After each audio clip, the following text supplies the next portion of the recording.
देख लेंगे, इत्तेफाक है मैंने अभी लाइव चैट की बात की और अभी बाजी की टेस्टिमोनी आ गई है। सारे काम इनके लाइव चैट पे आने से बन गए।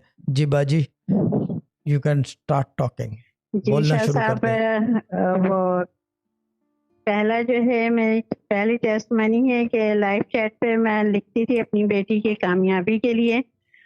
वो फाइनल ईयर की स्टूडेंट थी है, तो अल्हम्दुलिल्लाह शाह साहब वो पास हो गई और बहुत अच्छी जीपीए उसकी बनी है। क्या बात वो है। रेस्पिरेटरी की स्टूडेंट है, मेडिकल की।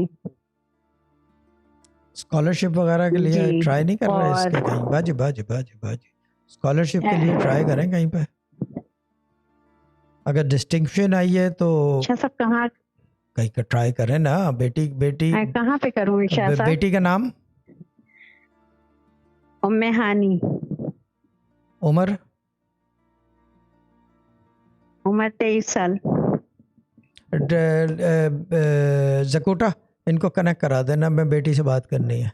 देखो तो कि व्हाट इज क्या कहते हैं, कितना वो है, what is under the surface, I need to speak to her.